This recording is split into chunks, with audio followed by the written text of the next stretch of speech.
Holidays-nale, adu namma GT Holidays da. GT Holidays, South India's #1 travel brand. You know you are special when you're with GT Holidays. அடகில் இருக்கும் தங்க நகைகளை மீட்டு 10 நிமிடங்களில் prime gold hub மூலம் அதிக விலைக்கு விற்க 7997990028 தொடர்பு கொள்ளவும்.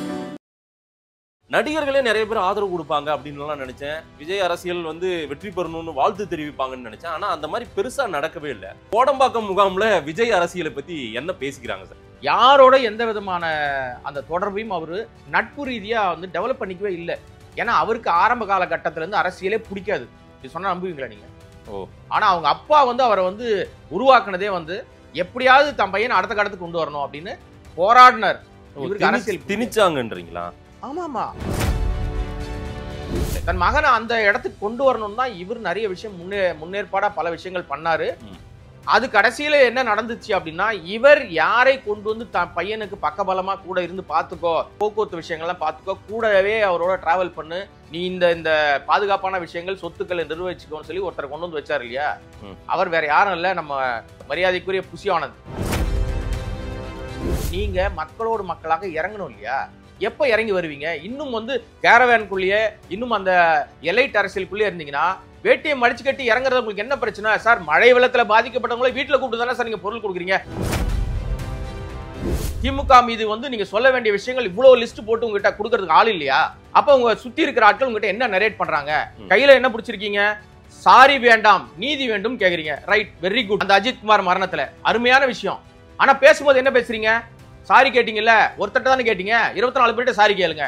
அப்ப பேச்சுல அங்கேயே முரண் இருக்கு சார். நான் என்ன கேட்க வரேன், உங்களுடைய பேச்சிலையும் நீங்க செய்கையிலையும் ஒரே மாதிரி இருங்க. இன்னைக்கு திமுகவை எதிர்க்கிறார் சார். இன்னைக்கு திமுக ஆளுங்கட்சி சார். வேற நீங்க பழைய திமுக எதிர்ப்பாளர்கள் மட்டும் உங்களுக்கு ஓட்டு போட்டா போதுமா? வேற யாருமே உங்களுக்கு ஓட்டு வேணாமா? நீங்க அதுல மட்டும் ஜெயிச்சிட முடியுமா? தமிழ்நாட்டினுடைய மொத்த ஒட்டு 35% மேல வாங்கிட முடியுமா? என்ன பாலிசி சார்? மீடியாவை எதிர்கொள்ளும் விதத்துல இல்ல, யாராவது கருத்துக்கள் இந்த சப்ஜெக்ட் பத்தி என்ன நினைக்கிறீங்க அல்லது இந்த பிரச்சனை பத்தி என்ன நினைக்கிறீங்கன்னா அது தெரியும் இல்ல, அவருக்கு தெரிஞ்சுக்கணும்ன்ற ஆர்வம் இருக்கும் இல்ல. வேண்டியவர்களை மட்டும் கூப்பிட்டு வச்சு பேசுறாரு. அவர் யாரை பிடிக்குதோ அவங்க கூப்பிட்டு பேசுறாரு. அதுக்கப்புறம் பாத்தீங்கன்னா அவர் பேசுறவங்க சொல்றாங்கல்ல சில விஷயங்கள், இது சரியில்லைன்னா இனிமே அவன் அனுப்பிடுன்றாரு. நீங்க கட்சி ஆரம்பிச்சு 1.25 வருஷம் ஆயிடுச்சு சார். எனக்கு வருத்தமே என்ன, ஆரம்ப நாள்ல இருந்து நீங்க 10 முறை வாங்க, 11வது முறை ஒரு முறை பார்த்தவன், 2 முறை பார்த்தவன், 4 முறை போட்டோ எடுப்பான், 5 முறை போட்டோ எடுப்பான், 50 முறை எடுத்துட்டு போட்டோமே சார். உங்களை தொட்டு தடவி பார்க்கட்டுமே, சந்தோஷம் அடையட்டுமே. 60வது வாட்டி உங்களை விட்டுட்டு அண்ணன் வந்துட்டார் ஒதுங்குடான்னு அவன் ஒதுங்குவான், உங்களுக்கு வழி விடுவான் சார். இதுதான் சார் அரசியல். இந்த அரசியல் நீங்க எப்ப கத்துப்பீங்கன்னு கேக்குறேன். யார் ஆலோசகர் சார்? விஜய்க்கான அரசியல் ஆலோசகர் யார்? அரசியல் ஆலோசகர் பல பேர் இருக்காங்க. அவங்க சொல்ற எல்லாத்தையும் அவர் கேட்கறது இல்ல. அதான் பிரச்சனை. இப்ப கூட சொல்றேன், எடப்பாடி அடுத்த முதல்வரா வருவதற்கு வாய்ப்பு இருக்கு, பாஜக இல்லாம இருந்தா. பாஜக மீது நமக்கு என்ன ஒரே ஒரு விஷயம்னா, அவர்கள் நேரடியாக மக்கள் மன்றத்துல போய் நின்று நாங்க இதெல்லாம் உங்களுக்கு பண்ணிருக்கோம், நல்லது பண்ணிருக்கோம், எங்களுக்கு ஓட்டு போடுங்கன்னு கேட்பதற்கான தார்மீகமான எந்த விஷயத்தையும் செய்யவில்லை நாடு முழுக்க. ஐநாறு பேசுற அளவு கூட நம்ம தாவேகா தலைவர் விஜய் பேச மாட்டேங்கிறாரேன்னு வருத்தப்பட்டு தான் இதெல்லாம் சொல்றேன். அதனால எங்க சுத்தினாலும் திமுகவுக்கும் அதிமுக தான் போட்டியா இருக்குமே தவிர எந்த இடத்திலும் தாவேகா தனியா தான் ஒரு விஷயங்களை களமாடுவாங்க. அவர்கள் ரேஸ்ல இருப்பாங்க. ஜெயிப்பாங்களான்னா நிச்சயமா ஜெயிக்க மாட்டாங்க. அதன் தமிழர்களுக்கு வணக்கம். பல்வேறு துறைகளில் ஆக சிறந்த ஆளுமைகளை சந்தித்து நாம் நேர்காணல் எடுத்து வருகிறோம். அந்த வகையில் மீண்டும் நம்மோடு இணைந்திருக்கிறார் பத்திரிகையாளர் திரு கோடாங்கி ஆபிரகாம் அவர்கள். அவரிடம் கேட்பதற்கு நிறைய இருக்கின்ற வாரங்களோடமே கேட்போம். வணக்கம் கோடாங்கி சார். வணக்கம் சார், எப்படி இருக்கீங்க? நல்லா இருக்கேன் சார். விஜய் அரசியல் மட்டும் இல்ல, அவருடைய சினிமா குறித்தும் பேசியாக வேண்டிய கட்டாயத்துல நாம் இருக்கோம். அதற்கான தேவை இருக்கிறது. ஏன்னா அவருடைய கட்சியின் 2வது மாநில மாநாடு மதுரையில் பிரம்மாண்டமாக நடக்க போகுதுன்னு இப்ப இருந்தே ஏற்பாடு தொடங்கிட்டாங்க. ஆகஸ்ட் 25ஆம் தேதி, அதுவும் விஜயகாந்த் பிறந்தநாள் அன்னைக்கு அந்த மாநாடு நடத்த போறாரு. அது எதுக்காகன்னு தெரியல. அவருடைய கல்யாண நாள் சொல்றாங்களா அன்னைக்கு, ஏதோ சொல்றாங்க, நிறைய தகவல்கள் சொல்றாங்க. அதுன்னு நிறைய விஷயங்கள் அவரை பற்றியான சோசியல் மீடியாவில் சில வதந்திகளாகவும் செய்திகளாகவும் பரவிட்டு இருக்கு. நீங்க நீண்ட காலமாகவே திரு விஜய் அவர்களுடைய சினிமா மட்டுமில்லாத அவரோடவும் பேசியிருக்கீங்க, பழகி இருக்கீங்க, உங்களுக்கு தெரியும். எஸ், திரு விஜய் அவர்கள் அரசியல் கட்சி தொடங்கியவுடன் எனக்கு தெரிஞ்சு நிறைய பேர் படையெடுத்து அந்த கட்சியில போய் சேருவாங்க அப்படின்னு நான் பார்த்தேன். அரசியல் கட்சி மற்ற கட்சியில இருக்கிற தலைவர்களை விட்டுருங்க சார், நடிகர்களே நிறைய பேர் ஆதரவு கொடுப்பாங்க அப்படின்னு நினைச்சேன். விஜய் அரசியல் வந்து வெற்றி பெறணும்னு வாழ்த்து தெரிவிப்பாங்கன்னு நினைச்சேன். ஆனா அந்த மாதிரி பெருசா நடக்கவே இல்லை. கோடம்பாக்கம் முகாம்ல விஜய் அரசியலை பத்தி என்ன பேசிக்கிறாங்க சார்? என்ன நடக்குது சார்? அந்த அந்த அது கோடம்பாக்கம் முகாமே வந்து அரிதாரம் பூசுறவங்க இல்லையா, நேரத்துக்கு ஏற மாதிரி மாறிக்கிறவங்க தான் அங்க இருக்காங்க நிறைய பேர். சரி, அந்த அடிப்படையில நீங்க வந்து அரசியலுக்கு வருகிற சினிமா நட்சத்திரங்கள்ல யாரெல்லாம் நிலைச்சிருக்கிறாங்க அப்படின்னு பாத்தீங்கன்னா ரொம்ப ரொம்ப சொற்ப ஆட்கள் தான் இருக்காங்க. இப்ப எல்லாரும் என்ன சொல்லுவாங்கன்னா எம்ஜிஆர், அதுக்கப்புறம் ஜெயலலிதா அப்படின்னு ஒரு சிலரை கை காட்டுவாங்களே தவிர ஆளுமையா இருந்தவங்க இவங்க தான், வேற யாரும் கிடையாது. அடுத்து விஜயகாந்த் வந்தாரு, அவரோட உடல்நிலை அடுத்த கட்டம் அவருக்கு நகர முடியாமையே போயிருச்சுன்னு வச்சுங்களேன். இல்லைன்னா அடுத்த கட்டத்துக்கு வந்திருப்பாரு அவர். இப்ப விஜய் வந்திருக்காரு. ஏன் நீங்க கேட்ட கேள்வி ஆதரவு இல்லை அப்படின்னா நிச்சயமா இருக்காது. ஏன்னா நீங்க யாரோடவாது நல்ல ஒரு நட்புறவா தொடர்ந்து எல்லார்ட்டும் ஒரு பழக்கம் இருந்துச்சுன்னா நிச்சயமா உங்களுக்கான அந்த ஆளுமையும் உங்களுக்கான நட்பும் உங்களுக்கான தொடர்பும் நீடிக்கும். விஜய் எப்பவுமே ஐசோலேட்டா இருப்பார் சார், தனியாவே இருப்பார். அதுக்கு என்ன காரணம்னா அது ஒரு பெரிய காரணம்னால அது பர்சனலான ஒரு காரணம். தங்கையினுடைய மரணத்துக்கு அப்புறம் அவர் ரொம்ப சைலண்ட் ஆயிட்டார். தங்கை மேல பயங்கர பாசமா இருந்தார் சார். அது வரைக்கும் எல்லார்ட்டையும் நல்லா பேசிட்டு இருந்தவர் தான் அந்த வயது காலம். அதுக்கப்புறம் அவர் ரொம்ப சைலண்ட். அவர் செட்டுக்கு வந்தா கூட அவர் செட்ல இருக்கிறது என்ன சொல்லி கொடுக்குறாங்களோ அதை மட்டும் பண்ணுவாரு, அதுக்கப்புறம் போயிடுவாரு. யாரோட எந்த விதமான அந்த தொடர்பையும் அவரு நட்பு ரீதியா வந்து டெவலப் பண்ணிக்கவே இல்லை. ஏன்னா அவருக்கு ஆரம்ப கால கட்டத்துல இருந்து அரசியலே பிடிக்காது. இது சொன்னா நம்புவீங்களா நீங்க? ஆனா அவங்க அப்பா வந்து அவரை வந்து உருவாக்குனதே வந்து எப்படியாவது தன் பையனை அடுத்த கட்டத்துக்கு கொண்டு வரணும் அப்படின்னு போராடினார். அரசியல் திணிச்சாங்கன்றீங்களா? அப்ப அதான் திணிப்பு. அவரை வந்து அரசியலுக்கு வான்னு அவருக்கு ஆசை காட்டினது அவங்க அப்பா. ஆமா இல்ல அவர் மோல்டு பண்ணதே அதுக்காக தான். திணிப்பே கிடையாது, மோல்டே அப்படிதான் சார். அவர் தான் உருவாக்குனாரு. இல்ல எதுக்காக திரு விஜய் அவர்களை அரசியலுக்கு கொண்டு வரணும்னு திரு எஸ்ஏசி ஆசைப்பட்டாரு? அவரே திராவிட இயக்கத்துல இருந்து வளர்ந்தவர் தான். ஆமாமா, அவர் பெரிய கலைஞர் ரசிகர், பக்தர். அவருடைய வசனங்கள் அவ்வளவு தீப்பொறியா இருக்கும், பயங்கரமா பண்ணியிருக்காரு ஆரம்ப காலகட்டத்துல எஸ்ஏசியோட படங்கள்ல. தன் மகனுக்காக ஒரு சில படங்கள்லாம் எடுத்தாருல, சரியா போகல. அப்ப விஜயகாந்த் மூலமா தான் விஜய் அடுத்த கட்டத்துக்கு நகர்றாரு. சரி, இன்னொரு விஷயம் என்னன்னா இன்னைக்கு வந்து திரையுலகத்துல இருந்து அரசியலுக்கு வர்றது வந்து ஒரு பாதை சார். அது இதுல இருந்து ஈஸியா மக்கள்கிட்ட போய் ரீச் ஆயிட்டு உடனே அடுத்த கட்டத்துக்கு வந்துடலாம். அது எல்லாருக்கும் இருக்கிற ஆசை. அது விஜய் அப்பாவுக்கு வரக்கூடாதா என்ன? இல்ல அதுதான் அந்த கோலை ஏன் ரீச் பண்ண வைக்கணும், தன் மகனை வந்து அரசியலுக்கு கொண்டு வந்து ஒரு பெரிய உயரத்துக்கு வர வைக்கணும்னு யாரை பார்த்து அதை வந்து ஒரு இதா எடுத்துக்கிட்டாரு, ஒரு மோட்டிவா எடுத்துக்கிட்டாரு, ஒரு திட்டமா? யாரையும் பார்க்கணும்னு இல்ல சார். இவர் எம்ஜிஆர் ரொம்ப பிடிக்கும் எஸ்ஏசிக்கு. சரி, கலைஞரை அதை விட பிடிக்கும். இன்னொரு விஷயம், இவங்க எல்லாமே எங்க இருந்து வந்தவங்க? எங்க இவருடைய வந்து ஆளுமை பெருசா வெளிப்பட்டுச்சுன்னா திரையுலகத்துல தான் வெளிப்பட்டுச்சு. தன் மகனை அந்த இடத்துக்கு கொண்டு வரணும் தான் இவர் நிறைய விஷயம் முன்னேற்பாடா பல விஷயங்கள் பண்ணாரு. அது கடைசியில என்ன நடந்துச்சு அப்படின்னா இவர் யாரை கொண்டு வந்து தன் பையனுக்கு பக்கபலமா கூட இருந்து பாத்துக்கோ, போக்குவரத்து செலவு போக்குவரத்து விஷயங்கள்லாம் பார்த்துக்கோ, கூடவே அவரோட டிராவல் பண்ணு, வேளாங்கண்ணி கோயிலுக்கு போனா கூட போ, அவர் பயணப்படுற விஷயங்கள் எல்லா விஷயங்களும் கூட இரு, நீ இந்த பாதுகாப்பான விஷயங்கள் சொத்துக்களை நிர்வகிச்சுக்கோன்னு சொல்லி ஒருத்தர் கொண்டு வந்து வச்சார் இல்லையா? அவர் வேற யாரும் இல்ல, நம்ம மரியாதைக்குரிய புசி ஆனந்த். அவர் எஸ்ஏசியால் உருவாக்கப்பட்டு விஜய்க்கு ரொம்ப பக்கபலமா கொண்டு வந்து வச்சது உள்ள வந்தவர் வந்து புசி ஆனந்த். ஆமா, கடைசியில என்ன எப்படி செலக்ட் பண்ணாரு? அவர் வந்து இவருடைய ரொம்ப நெருங்கிய ஒரு வகையில வந்து அது உறவினரா என்னன்னு நமக்கு தெரியல, அது டீடைல் நமக்கு தெரியல. ஆனால் இவங்க வேளாங்கண்ணி கடந்து போகணும்னா இந்த பாதை நிறைய இடங்கள் இவங்களுக்கு வந்து சொத்துக்கள் இருக்கு சார். அதெல்லாம் ஆதாரம் கிடையாது, கொடுக்க முடியாது. இப்ப வச்சிருக்காங்களா தூக்கி போட்டாங்களா தெரியாது நமக்கு. ஆரம்ப காலத்துல அவர் விசுவாசி, எஸ்ஏசியோட விசுவாசி. இப்ப நம்பி நிறைய இப்ப படங்கள் எடுக்கும், நமக்கு அவரை பிடிக்கிற மாதிரி எல்லாருக்கும் பிடிக்கும் இல்லையா? அப்படி ஒவ்வொரு முறையும் பிறந்த நாளுக்கோ திருமண நாளுக்கோ வந்து பார்க்கும்போது ஒரு சிலரை பிடிக்கும். அப்ப நீங்க உங்களுக்காக நான் வேலை செய்யறேன், எனக்கு இந்த ஊர்ல இருக்கேன் நானு. ரெண்டாவது இவர் அங்க அரசியல் இருக்காரு. ஆமா, புசி அங்க இருக்காரு, அங்க பல விஷயங்கள் பண்ணிருக்காரு. அவரு அந்த வழியா தான் போவாரு. இவங்க வீட்டுல தங்கி இருக்காங்க பல நாட்கள். அந்த அடிப்படையில ஒருத்தரை நம்பி கொடுப்பாங்க இல்லையா? சோ அப்படி நம்பிக்கையின் அடிப்படையில் வந்தவர் தான். அந்த நம்பிக்கையை காப்பாத்தினாரானா விஜய் கிட்ட இருக்காரு. அந்த நம்பிக்கையோட விஜய் கிட்ட இருக்காரு. விஜய் பாதுகாக்க சொல்லி தான் அவர் கொடுத்தாரு, இப்ப பாதுகாக்கிறாரு. ஆனா யார் கூட்டிட்டு வந்தாங்களோ எஸ்ஏசி வந்து இப்ப ஓரமா போயிட்டாரு வெளியில. அதற்கு புசியானது காரணம்னு நான் சொல்ல வரல. அது என்ன முரண் சார்?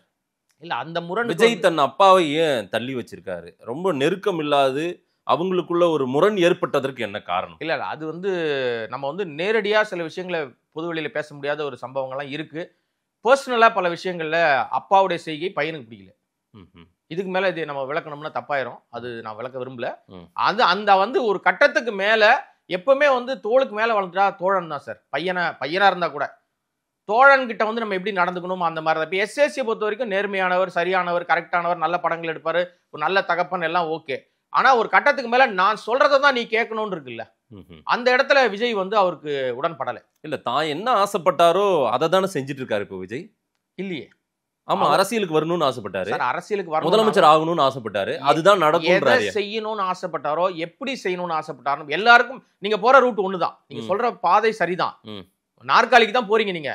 ஆனா இந்த பாதையில பயணம் பண்ணுங்க, மக்களோட பயணம் பண்ணுங்கன்றதுதான் எஸ்ஐசியோட ஆசை. இவர் அதை விட்டுட்டு இவருக்கு ஆரம்பத்துல அரசியல் எனக்கு வேணாம், இந்த தொல்லையே வேணாம் எனக்குன்னு சொன்ன அந்த நிலைப்பாட்டுல இருந்து இப்ப அரசியல் ஆசைக்கு வந்து நான் வந்து ஒரு எதிரி, தீர்மானமான ஒரு எதிரி இவங்க தான் சொல்லி அடையாளப்படுத்துறாரு இல்லையா. அந்த தீர்மானமான எதிரி கிட்ட இருந்தா நிறைய அரசியலே கத்துக்கிட்டாரு எஸ்எஸ்சி. ஓகே, அந்த எதிரி வேற யாரும் இல்ல, என்ன மறைக்கிறது, திமுக கிட்ட தானே பண்ணாரு இல்லையா. இப்ப இவரை பொறுத்த வரைக்கும் திராவிட அரசியலுக்குள்ள இருங்க, மதவாத அரசியலுக்குள்ள போகாதீங்கன்றதான் எஸ்எஸ்சியோட அவர் சொல்லி கொடுக்கறது நிலைப்பாடு எல்லாமே. அந்த நிலைப்பாட்டுல தானே இருக்காரு அவரு. நீங்க நினைக்கிறீங்க, மக்கள் நினைக்கலையே, அவர் செயல்பாடுகள் அப்படி இல்லையே. என்ன செயல்பாடுல உங்களுக்கு இப்ப குறை கண்டுங்க? இல்ல நான் மட்டும் இல்ல சார், எல்லாருமே நீங்க என்ன நோக்கத்துக்காக அரசியலுக்குள்ள வர்ற அப்படின்னு சொன்னா உங்களுக்கு எதிரி யார்? இப்ப விஜயகாந்தை ஏன் மக்கள் ஏத்துக்கிட்டாங்க? ஆரம்பத்துல விஜயகாந்த் வந்து அவருக்கும் இதே மாதிரி நெருக்கடி இருந்துச்சு, இதே மாதிரி பிரச்சனை இருந்துச்சு, பிரஷர் இருந்துச்சு, அழுத்தம் இருந்துச்சு. அவர் வந்து எனக்கு இந்த மக்களுக்கு நல்லது செய்யணும், நான் வரேன், இங்க இருக்கிற யாருமே சரியில்லை, திமுகவும் சரியில்லை, அதிமுகவும் சரியில்லை, மாற்று சக்தி நான் தான் சொல்லி போல்டா ஒரு விஷயத்தை தொடர்ந்து சொல்லிட்டு இருந்தாரு. அதுதான் முதல் தேர்தலில் ஒரு மிகப்பெரிய ஒரு ஓப்பனிங் இருந்துச்சு. அவர் மட்டும் ஜெயிச்சார். எல்லா தொகுதியில வேட்பாளர் போட்டாலும் விருதாச்சலத்துல அவர் மட்டும் ஜெயிக்கிறார் சார். அது அவர் மீதான பார்வை திருப்பிச்சா? இப்ப இவருடைய முதல் அரசியல் பாதை ஓபன் பண்றாரு விஜய். ஓபன் பண்ணும்போது நீங்க என்ன சொல்றீங்க? மாநாட்டுல என்ன சொல்றீங்க? எல்லாரையும் நான் இவங்கெல்லாம் வேணும் எனக்குன்னு நிறைய பேரை தலைவர்களை காமிக்கிறீங்க, வித்தியாசமான ஒரு மனிதராக உங்களை அடையாளப்படுத்திக்கணும்னு நினைக்கிறீங்க, அஞ்சலி அம்மா எல்லாம் கூட்டு வந்து காமிக்கிறீங்க, தப்பு இல்ல, ஓகே ரைட்.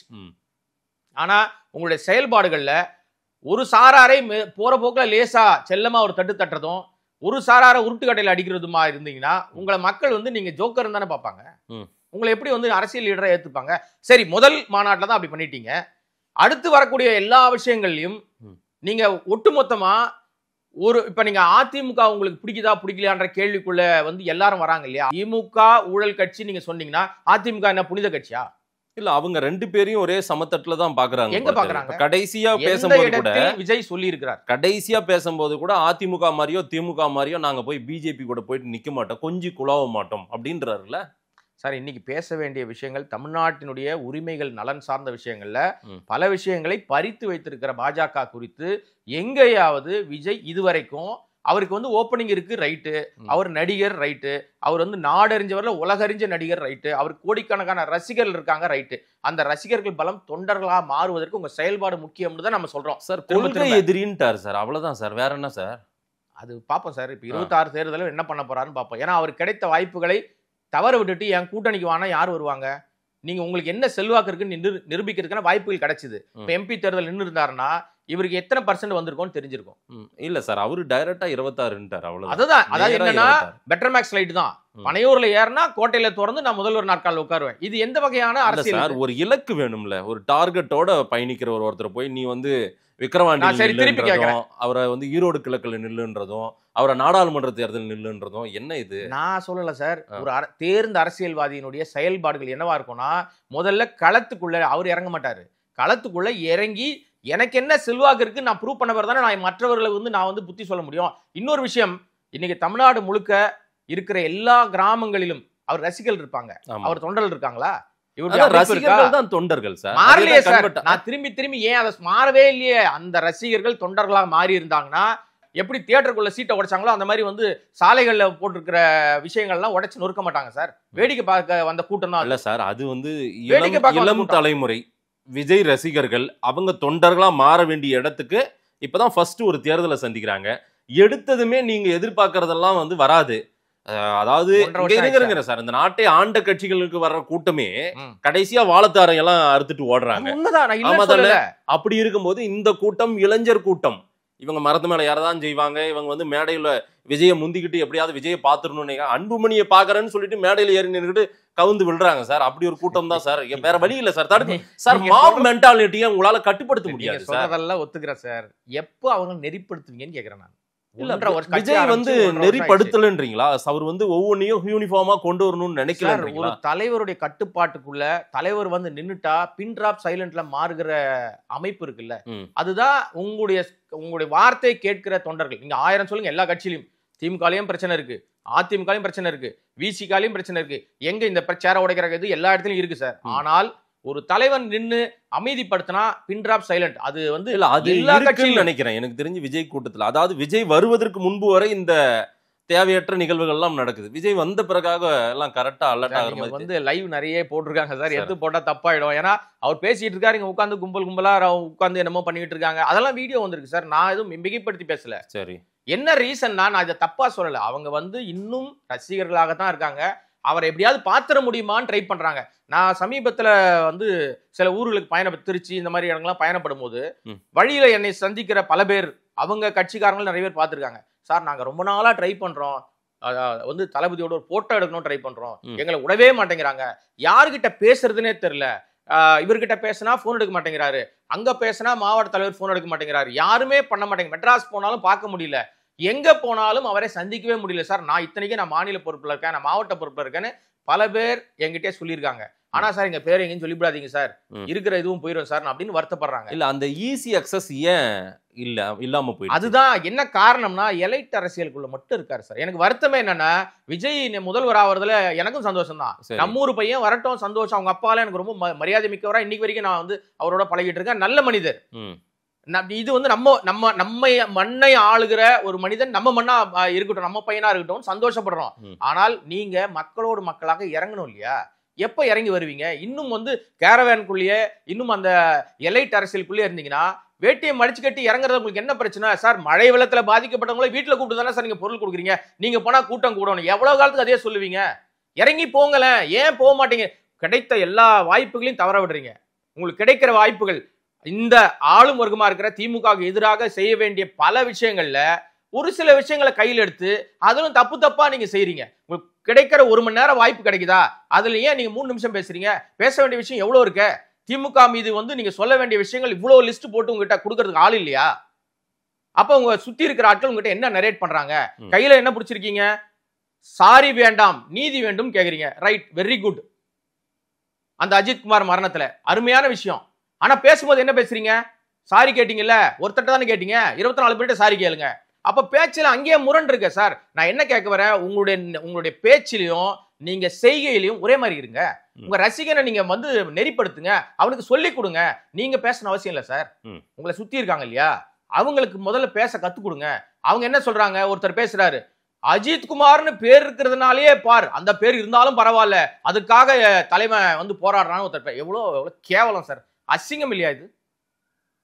இல்ல அந்த அஜித் குறிப்பிட்டு சொல்றாங்க. ஆமா, எவ்வளவு அசிங்கம் அது சார். இதெல்லாம் மனவேதனையா இருக்கு சார். இது வந்து எனக்கு தனிப்பட்ட விஜய பிடிக்கும். நல்ல மனிதர், அமைதியான ஆள், யார்கிட்டையும் பேச மாட்டார், செட்ல யார்கிட்டையும் பேச மாட்டார். அவர் வந்தாருன்னா அவருடைய வேலையை முடிப்பாரு, அதுக்கப்புறம் போயிட்டு அமைதியா உட்காந்துருவாரு, எங்கேயோ ஒரு இடத்துல உட்காந்துருவாரு, இல்ல கேரவான்ல போய் உட்காந்துருவாரு. யாரும் கிட்ட போய் போட்டோ எடுத்துக்கிறது, அவரை டிஸ்டர்ப் பண்றதுலாம் அவருக்கு பிடிக்காது, அவர் சேர்க்கவும் மாட்டார். அது தனிப்பட்ட விஜய், அதுல எந்த மாற்று கருத்தும் கிடையாது. தனிப்பட்ட விஜய் எப்படி ஒண்ணா இருக்கலாம் சார். அந்த தனிப்பட்ட விஜய்ன்ற காரணத்தினாலதான் யாருமே நெருங்காம இருக்காங்கன்றீங்களா? திரையுலகம் கூட இப்ப வரைக்கும் இல்ல. அது மட்டும் காரணம் இல்ல. இன்னைக்கு அவரை சுத்தி ஒரு வளையம், எஃகு கோட்டை ஒண்ணு இருக்கு. பெரிய பெரிய பிரபலங்கள் எல்லாம் வந்து விஜயை சந்திக்கணும், விஜய் கட்சியில சேரணும் அப்படின்னு சொன்னால் என்ன, அதை போய் தடுக்க முடியுமா என்ன இன்றைய காலகட்டத்தில்? சொல்றதுக்கு ஆள் இல்ல. ஒரு பாயிண்ட். 2வது பாயிண்ட் வந்து, நீங்க என்னதான் தகவல் கொடுத்து விஜய் மீட் பண்ணோம்னாலும் இந்த நான் சொல்ற எஃகு கோட்டையை தாண்டி நீங்க போகவே முடியாது. யாரு சார் 4 பேர்? 4 பேர் முக்கியமான நபர்கள். அவருடைய ஆஸ்தான எல்லாவற்றிலும், சினிமாவிலும் சரி, அவருக்கு எல்லா விதத்திலும் கூட இருக்கிற தம்பி ஜெகதீஷ், அவருடைய ஆடிட்டரா இருக்கிற அவர் தான் பொருளாளர், கட்சி புசி ஆனந்த், இன்னொருத்தர் இருக்காரு. 4 பேர் மொத்தம். இந்த 4 பேரை தாண்டி, அதாவது நம்ம ஜான் ஆரோக்கியசாமி, இவர்களை தவிர வேற யாரும் விஜய் கிட்ட எந்த கருத்தையும் சொல்ல முடியாது. ஆனால் அவர்கிட்ட மொபைல் இருக்குல்ல, உலகமே ஒரு கையில இருக்கு, நாட்டு நடப்பு தெரிஞ்சுக்கலாம்ல. தெரிஞ்சுதான் இருப்பாரு சார். இப்போ அரசியலுக்கு வந்துட்டாருல, பேசி ஆகணும் அவரு. சரி சார், முதல் மேடை பேச்சுல நான் என்ன தெரியுமா ஆசைப்பட்டேன், ஃபர்ஸ்ட் ஆர்ப்பாட்டம் கொடுத்து வராரு அவரு, பரவாயில்ல, முதல் ஆர்ப்பாட்டம் சென்னையில் நடத்துறாரு, அதுவும் ஒரு முக்கியமான பிரச்சனையா செய்யறாங்க. ஒரு அநியாயமா ஒரு மனுஷனை அடிச்சு கொண்டு இருக்கானுங்க, மண்டையிலேயே அடிச்சு கொண்டு இருக்கானுங்க, எவ்வளவு கேவலம், கொடூரம். உண்மையிலேயே அந்த விஷயத்தை கையில் எடுத்ததை நான் பாராட்டுறேன். ஆனால் அதை எக்ஸிக்யூட் பண்ற இடத்துல நீங்க என்ன ஸ்கிரிப்ட் கொடுத்தாங்களோ அது பேசிருக்க கூடாது சார். இன்னும் நீங்க நடிகர் கிடையாது. இல்ல அவரு ஸ்கிரிப்ட் தான் பேசுறாருன்னு சொல்றீங்களா? ஏன் சார் உணர்வா அவர் அஜித்குமார் வீட்டுக்கெல்லாம் போனார். ஆமாவா சார்? அது போயிட்டு வீட்டுக்கு இல்ல சார், அவரு அவரு பாருங்க, யாரோ மற்றவங்க எல்லாம் உதவி செய்ததை வெளியே காட்டினாங்க.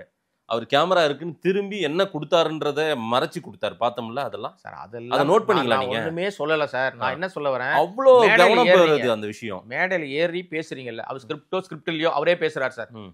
தமிழ்நாட்டினுடைய பிரச்சனை வெறும் இந்த திமுக அரசாங்கத்தில் மீது நடத்தப்பட்ட 24 25 கொலைகள் மட்டும்தான் காவல் கொலைகளா? அது மட்டும் எதுவுமே நடக்கவே இல்லையா?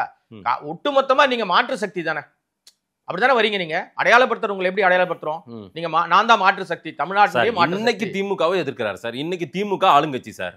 வேற நீங்க பழைய திமுக எதிர்ப்பாளர்கள் மட்டும் உங்களுக்கு ஓட்டு போட்டா போதுமா? வேற யாருமே உங்களுக்கு ஓட்டு வேணாமா? நீங்க அதுல மட்டும் ஜெயிச்சிட முடியுமா? தமிழ்நாட்டினுடைய மொத்த ஒட்டு 35% மேல வாங்கிட முடியுமா? என்ன பாலிசி சார்? இங்க மாற்று சக்தியா வரீங்கன்னா இன்னைக்கு ஆண்ட கட்சியும் ஆளும் கட்சியும் ரெண்டுமே நான் வந்து ஒரே தராசுல தான் வைக்கிறேன். ஒரே தராசுல வைக்கிறேன் நான். இப்ப இந்த ஒரே தராசுல இருக்கிற ரெண்டு கட்சி கிட்ட இருக்கிற பிரச்சனைகளை மக்கள்கிட்ட போய் சொல்லி நான் தான் மாற்று, என்ன நம்புனீங்கன்னா இதெல்லாம் ஒழிஞ்சிரும், நான் புதுசா இதெல்லாம் செய்வேன். இப்ப விஜயகாந்தை மக்கள் ஏத்துக்கிட்டது அதனாலதான் சார். அவர் நான் மாற்றுனாரு, அவர் உடல்நிலை அவருக்கு ஒத்துழைக்கல, மாற்றாக மாற முடியாம போயிருச்சு. புரியுதுங்களா? இப்ப உங்களுக்கு வாய்ப்பு இருக்கு, வயது இருக்கு, அனுபவம் இல்லை. சினிமா ஆட்கள் என்ன சொல்றாங்க சார்? உங்க நிறைய நீங்க மூத்த திரைப்பிரபலங்கள் எல்லாம் பாப்பீங்க. விஜய் அரசியல் குறித்து ஏதாவது பேசுறாங்களா? அவங்க வந்து பெயர் சொல்லாம சொல்லுங்க. இல்ல யாருமே வந்து இது முதல்ல அவர் வந்து முதல் தேர்தலில் என்னவா ஆக போறான்னு பார்த்துட்டு தான் சார் பல பேருடைய மாற்றம் நடக்கும். இந்த விஜய் கட்சியில சேரலாம், விஜயோட ஹெல்ப் பண்ணலாம், விஜயோட நாட்டை காப்பாற்றலாம் அப்படின்ற எண்ணம் யாரும் வரமாட்டாங்க சார். வரமாட்டாங்க. அதுக்கு காரணம் சொல்லட்டுங்களா? முன்னாடி இருந்த மாதிரியான ஒரு நிலைப்பாடு, ஒரு சகோதரத்துவம், அந்த மாதிரி விஷயங்கள் இப்ப இல்லை. ஏன்னா இன்னைக்கு வந்து எல்லாமே த்ரெட்டனிங்ல தான் போயிட்டு இருக்கு. நீங்க வந்து ஒரு போஸ்ட் போட்டாலே உங்களை இமீடியட்டா உங்கள் மீதான நடவடிக்கைகள் பல அழுத்தங்கள் வருது. அது மாநில அரசாங்கம் சரி, ஒன்றிய அரசாங்கம் ரெண்டுமே வந்து இன்னைக்கு ரொம்ப உன்னிப்பாக சில அவங்க ஆளாத மாநிலங்கள்ல பல விஷயங்கள் பண்றாங்க. இங்க வந்து இவங்களுக்கு எதிராக பேசினா ஒண்ணுமே வேணாங்க. நீங்க வந்து அம்மையார் ஜெயலலிதா அந்த பீரியட்ல வடிவேலு போய் ஓப்பனா பேசினார் மேடைகள்ல. கடுமையான கூட்டம். அவருக்கு சினிமா வாய்ப்பு என்ன மாதிரியான கூட்டம் வந்துச்சு? அந்த கூட்டம் ரொம்ப பயங்கரமா வந்துச்சு. ஓட்டு போடல. அது கூட்டம் வந்தா ஓட்டு போடாது சார். இப்ப நீங்களே சொல்றீங்க பாத்தீங்களா? என்ன விஜய்க்கு கூட்டம் வர்றது நீங்க சுட்டி காட்டுறீங்களா? ஏன் சார்? என்ன சார்? நான் சொல்லுங்க, அம்மையாரும் அதை தான் நம்பினாங்க. கருணாநிதியே சொல்லுவார் சார், கூட்டத்தை பார்த்த உடனே நான் நிறைய பிரச்சார விஷயங்கள் எல்லாம் கூட போயிருக்கேன். இந்த காம்பெயின் போவாங்க தமிழ்நாடு முழுக்க, அது 2 பேரும் கருணாநிதி அவர்கள் இருக்கும்போது நான் கூட போயிருக்கேன். நான் செய்தியாளரா, அம்மையார் ஜெயலலிதா இருக்கும் போதும் பத்திரிகையாளர் கூட நான் கூட போயிருக்கேன். இந்த இடங்கள்ல கூடுகிற கூட்டத்தை பார்த்தா இவங்க தான் நிரந்தர முதல்வர்னு தோணும். ஆனா அவங்க டெபாசிட்டே வாங்காம தோத்து போன காலம்லாம் உண்டு. சரி, ஜெயலலிதா அம்மையார்.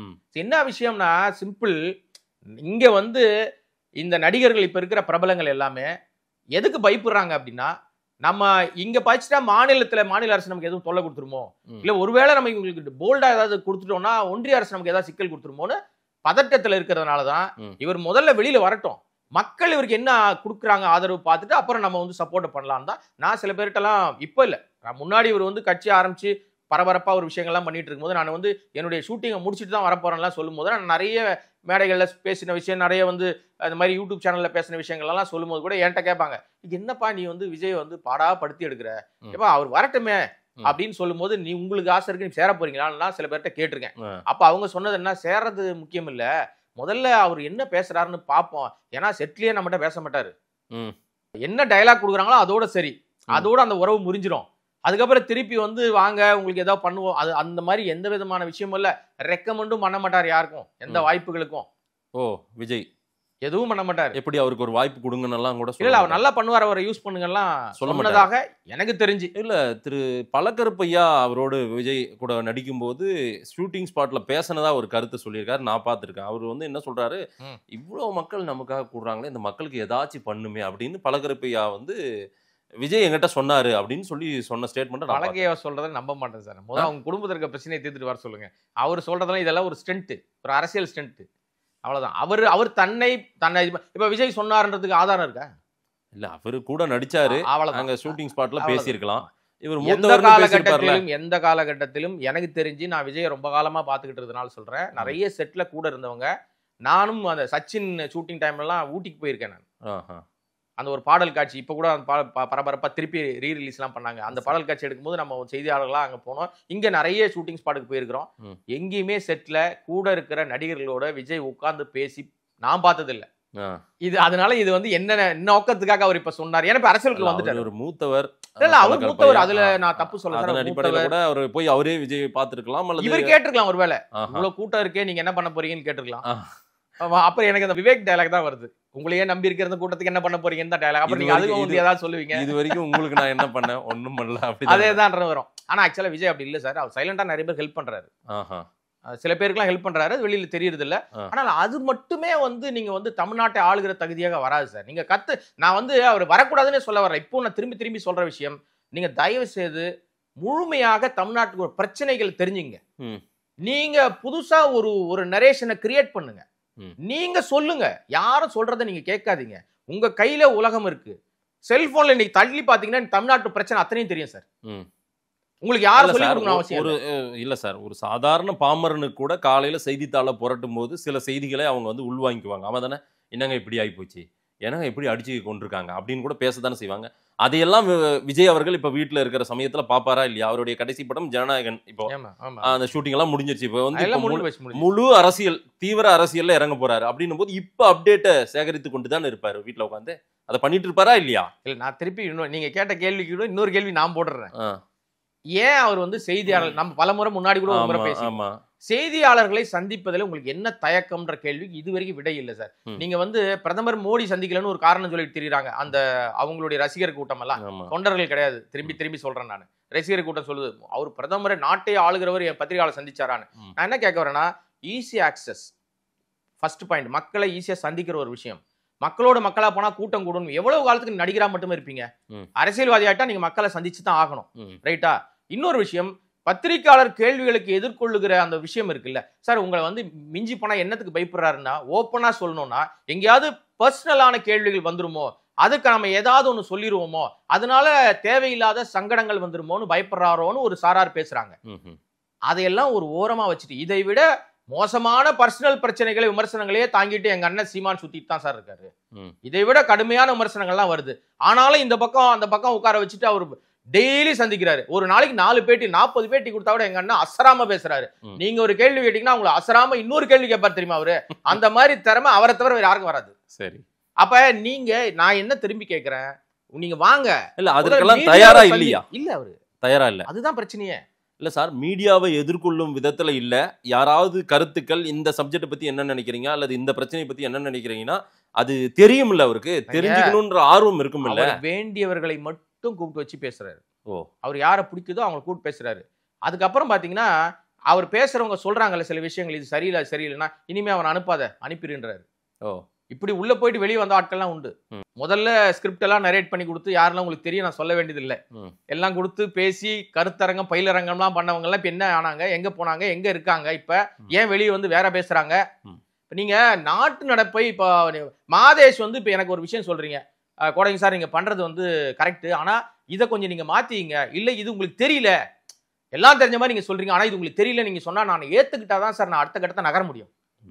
நீங்க என்ன எனக்கு சொல்றதுன்னு நான் நினைச்சேன்னா நான் இங்கேயே தான் உட்காருவேன், அடுத்த கட்ட நகர மாட்டேன். இல்ல அப்படி ஒரு மனப்பான்மையோட விஜய் இருக்கிறாரா என்ன? இல்ல விஜய் இருக்கிறாரா, கத்துக்கவே மாட்டேங்கிறாரு சார். வருத்தமா இருக்கு சார், தெரிஞ்சுக்கணும்ல சார் தமிழ்நாட்டின் நிலவரம். அவர் எதிர்க்கிறவங்க எல்லாம் யார் யார் பாருங்க சார். யாரு? திமுக அவங்க பார்க்காத அரசியலா, பிஜேபி அவங்க பார்க்காத அரசியலா, எத்தனை மாநிலத்தை ஆண்டுட்டு இருக்கிறதா அவங்க. இது வரைக்கும் என்ன பேசிட்டார் விஜய்? இவங்களை பத்தி என்ன பேசிட்டார்? என்ன பேசிட்டார் சொல்லுங்க? மேடையில் ஏறி 2 முறை பேசியிருக்காரு. மாணவர்களுக்கு நோட்டு புக்கு கொடுக்குற இடத்துல பேசுறாரு. ஆவேசமா சினிமா டைலாக் பேசினா மட்டும், அது மாதிரி நான் அப்படின்னு நினைக்கிறேன், சினிமா டைலாக் மாதிரி கையை உயர்த்தி காலை உயர்த்தி பேசினா மட்டும் மக்கள் ஓட்டு போட மாட்டாங்க சார். திரும்ப திரும்ப முதல்ல இருந்து நான் நிக்கிறதுக்கு நோக்கம் என்னன்னா, எனக்கு விஜய் மாதிரியான இன்னும் பல பேர் வந்து தமிழ்நாட்டுக்குள்ள வந்து நான் பதவிக்கு வரட்டும், வாங்க. எல்லாரும் நிரந்தரமா யாருமே நிக்க முடியாது சார். சரி, புரியுதுங்களா? இன்னைக்கு வந்து ஸ்டாலின் இருப்பாரு, நாளைக்கு வேற ஒருத்தர் வருவாரு, இன்னைக்கு எடப்பாடி வருவாரு, நாளைக்கு திரும்பி எடப்பாடி வரலாம். ஏன்னா நீங்க நல்லா கவனிச்சு பாத்தீங்கன்னா, அம்மையார் ஜெயலலிதா மீது ஊழல் குற்றச்சாட்டு வந்தப்ப இனிமே இந்த அம்மா எந்திரிக்கவே முடியாது, அவ்வளவுதான் முடிஞ்சது கதை, இனிமே அவ்வளவுதான், ஜெயலலிதாவுடைய கெரியர் முடிஞ்சது, அதிமுக கெரியர் முடிஞ்சதுன்னு ஒரு காலகட்டம் சொன்னாங்க. 11ல என்ன ஆச்சு? மக்கள் எதை பார்த்தாங்க? இந்த அம்மா என்ன பண்ணாங்க? அது கடைசி 6 மாசம் தான் பிரச்சாரத்துக்கே வந்தாங்க. ஊரா போனாங்க. போய் அவங்க சொல்ல வேண்டிய விஷயம் என்னன்னு சொன்னாங்கன்னா இந்த மாநிலத்துடைய பிரச்சனையை தான் பேசினாங்க. புரியுதுங்களா? அப்ப 11ல. ஆமா. மோடியோட முரண்படுறது வேற விஷயம் சார். பாராளுமன்ற தேர்தல், அது பின்னால் சட்டமன்ற தேர்தல் அவங்க பேசின விஷயம் வந்து கருணாநிதி என்பவர் யாரு, எனக்கு இந்த பிரச்சனை ஏன் வந்துச்சு, எல்லாத்தையும் வெளிப்படையா ஒருத்தவங்க போய் வந்து ஓபன் ஸ்டேட்மெண்ட் அடிச்சு நவுத்துறாங்க ஊரா போயிட்டு. அப்ப இந்த ஊழல் எல்லாம் மறைஞ்சு போச்சா? ஸ்வீப்பா ஜெயிக்கிறாங்களா? 11 பிறகு எடுத்து பாருங்க. அதுக்கப்புறம் 10 ஆண்டுகள் 2 முறை 10 ஆண்டுகள் ஆமா அடிச்சு வந்தாங்களா? இதுக்கு என்ன காரணம்? ஆக இந்த மக்களை பொறுத்த வரைக்கும் மக்கள்கிட்ட நீங்க போய் எப்பா நான் உங்க வீட்டு பையன் வந்திருக்கேன், உங்களுக்கு என்ன வேணும் சொல்லுங்க, என்னை எப்ப வேணாலும் வந்து சந்திக்க வாங்க. இல்ல அவருக்கு ஒரு சிக்கல் இருக்குல்ல சார். என்ன சிக்கல் சார்? பப்ளிக்க போய் அவர் போய் அதான் திரு புஷியானந்த் சொல்ற ஸ்டேட்மெண்ட்டே கூட நான் சார் இவரை இட்டுன்னு போறது தாங்க பெரிய பிரச்சனையா இருக்குன்றாருல சார். ஒரு நாள் நடக்கும் சார், 2 நாள் நடக்கும் சார், 5 நாள் நடக்கும் சார், 50 நாள் நடக்கும் சார். நீங்க கட்சி ஆரம்பிச்சு 1.25 வருஷம் ஆயிடுச்சு சார். எனக்கு வருத்தமே என்ன, ஆரம்ப நாள்ல இருந்து நீங்க 10 முறை வாங்க, 11வது முறை ஒரு முறை பார்த்தவன், 2 முறை பார்த்தவன், 4 முறை போட்டோ எடுப்பான், 5 முறை போட்டோ எடுப்பான், 50 முறை எடுத்துட்டு போட்டோமே சார். உங்களை தொட்டு தடவி பார்க்கட்டுமே, சந்தோஷம் அடையட்டுமே. 60வது வாட்டி உங்களை விட்டுட்டு அண்ணன் வந்துட்டார் ஒதுங்குடான்னு அவன் ஒதுங்குவான், உங்களுக்கு வழி விடுவான் சார். இதுதான் சார் அரசியல். இந்த அரசியல் நீங்க எப்ப கத்துப்பீங்கன்னு கேக்குறேன். இப்ப ஆகஸ்ட்ல இருந்து நம்ம பார்க்க முடியாது அதெல்லாம். இல்ல அவர் பாக்குறேன், நான் பாக்குறேன். அது நடக்கவே நடக்காது. இன்னும் 8 மாசம் இருக்கு சார் தேர்தலுக்கு. வெயிட் பண்றேன் சார். அவர் வந்து மேல இருந்து கேரவன்ல இருந்து இறங்கிட்டாருன்னா வெயிட் பண்றேன் சார் நான். அவரு மண்ணுல கால் வச்சாலே அவர் பதட்டம் ஆயிடுறாரு சார். நீங்க வந்து அங்க போனாரு, பரந்தூருக்கு போனாரா, வேன்ல இருந்து இறங்கினாரா, எவ்வளவு நேரம் நின்னாரு யோசிச்சு பாருங்க. அந்த நீங்க உண்மையிலேயே எனக்கு வந்து அவர் கையில் எடுக்கிற விஷயங்கள் எல்லாம் ஓகே சார். ஆனா அது மட்டுமே தமிழ்நாட்டின் பிரச்சனை இல்ல. பரந்தூர் விமானத்தை மட்டும் நீங்க வந்து உங்க செயற்குழுல தீர்மானம் போட்டீங்கன்னா தமிழ்நாடு பிரச்சனை தீர்ந்துருச்சுன்னு ஆயிடுமா? எவ்வளவு பிரச்சனை இருக்கு சார். இல்ல இப்போ சுற்றுப்பயணம் எல்லாம் தொடங்க போறாரு, நடைப்பயணம் போக போறாரு. ஜெகன்மோகன் ரெட்டி போனார்ல, அந்த மாதிரி நடைப்பயணம் பிளான் இருக்கு, சுற்றுப்பயணம் எல்லாம் இருக்கு சார். எல்லாமே கரெக்ட் சார். இது சுற்றுப்பயணம் போனாலும் நடைப்பயணம் போனாலும் நீ மக்களோட மக்களை நடக்காம அவங்க மேல தோல் போட்டு நீங்க நடிச்சா கூட பரவாயில்ல. என்ன சொல்ல வரேன்னா ஸ்கிரிப்டா கூட இருந்துட்டு போங்க, காலையில வாக்கிங் போங்க, அல்ல வாக்கிங் போங்க, 10 பேர் நிப்பாட்டுங்க, அம்மா நல்லா இருக்கீங்களான்னு கும்பிடுங்க, தோல் மேல கை போடுங்க, எம்ஜிஆர் மாதிரி போட்டா கொடுங்க. உங்களை எம்ஜிஆர்னு சொல்லிக்கிறாங்கல்ல. ஆனா நான் அதெல்லாம் உடன்படல சார். அயோக்கியத்தனமான ஒப்பீடு அது. எம்ஜிஆரோட எப்படி ஒப்பிட முடியும்? விஜய் யாரு? நான் என்ன சொல்ல வரேன், நடிச்சாது தொலைங்களேன்றேன் நானு. நடிக்க தெரியும் சார், அதை செய்யுங்கன்ற. அதுவும் செய்ய மாட்டீங்களே. சுத்தமாவே ஒரு நிறைவே இல்ல. அவர் இதெல்லாம் செய்ய மாட்டாருன்றதுல உறுதியா இருக்கீங்க போல தெரியுது சார். அவர் செஞ்சாருன்னா வாய்ப்பு இருக்கு சார். நான் திரும்பி சொல்றது, விஜய் வந்து கள அரசியலுக்குள்ள இறங்கணும், நான் அதை ஆசைப்படுறேன். எனக்கு என்ன விஜய்க்கு என்ன மாமனா மச்சானா வாய்க்கா தகராறா சார்? நம்ம பார்த்து வளர்ந்துகிட்டு இருக்கிறவரு மகிழ்ச்சியா வரட்டும் தான் சொல்றோம். ஆனால் உங்களுக்கு கிடைக்கிற வாய்ப்பை, கிடைக்கிற மேடைகளை, கிடைக்கிற சந்தர்ப்பங்களை, கிடைக்கிற தரவுகளை வச்சு கரெக்டா பேசுங்க. கரெக்டா உங்க களத்துக்குள்ள வாங்க. எல்லாரையும் போய் உங்களை ஈஸி ஆக்சஸ்க்குள்ள வாங்க. முதல்ல ஈஸி ஆக்சஸ், அதுதான் மக்களையும் உங்களையும் இணைக்கிற பாலம். அது ஈஸி ஆக்சஸ் மீடியா தான். உங்க மீடியா உங்களுக்கு சப்போர்ட் பண்ண காத்திருக்குது, பத்திரிகையாளர்கள் காத்திருக்காங்க. சார் ஒரு 100 பேர் வந்து மீடியால உட்கார்றாங்களா, அதுல 2 பேர் கேள்வி பர்சனல் கேள்வி, 3வது ஆள் கேட்கும் போதே இங்க வந்து அதுவாயா பிரச்சனை, நீங்க நாட்டு பிரச்சனை பேசுவோம்னு ஆரம்பிப்பான். இது செய்தியாளருடைய எல்லா எண்ண ஓட்டம். நீங்க எதிர்கட்சி ஊடகத்துல இருந்து 4 பேர் 4 கேள்வி கேட்பாங்க. இதையெல்லாம் எதிர்கொள்றவர் தான். இப்ப டிடிவி தினகரன் எடுத்துங்களேன், உதாரணத்துக்கு அவரை சொல்லுவோம் நம்ம. அவர் உள்ள வந்தாரு, வீட்டுல ரெய்டு போயிட்டு இருக்கு சார், வெளியில பத்திரிகையாளர் கேள்வி கேட்கறாங்க. என் வீட்டுல என்ன எடுப்பாங்க அப்படின்னா அவர் சிரிச்சுக்கிட்டே சொன்னார் ஒரு வார்த்தை தெரியுமா? பயங்கர பேசு பொருளா மாறிச்சு, நிறைய மாடு வச்சிருக்கேன், எதை வாரிட்டு போவாங்கன்னு. இல்ல அவரு ரெய்டு நடந்தது கோ பூஜை நடத்தி பண்ணிட்டு இருந்தாரு. ஆமா, இதுதான் சார் மக்கள் எதிர்பார்க்கறாங்க. புரியுதா உங்களுக்கு? நான் வந்து இவர் நல்ல நடிகர் மாற்று கருத்து இல்ல, நல்ல மனிதர் மாற்று கருத்து இல்ல, ரொம்ப ரொம்ப பாசமான அப்பான்னு கூட வச்சிங்களேன், பாசமான கணவர்னு கூட வச்சிங்களேன், பர்சனலுக்குள்ள நான் போறது இல்லைன்னு வச்சிங்களேன், அது கூட வேண்டாம் நமக்கு, ஏதோ பண்ணிட்டு போட்டோம். ஆனால் அவரை விமர்சனத்துக்குள்ளார மாதிரி பல விஷயங்களை தொடர்ந்து பண்ணிட்டே இருக்காங்களே. யாரு? நாய்க்குட்டி போட்டோ யார் சார் வருது? யார் வெளியிட சொன்னாங்க?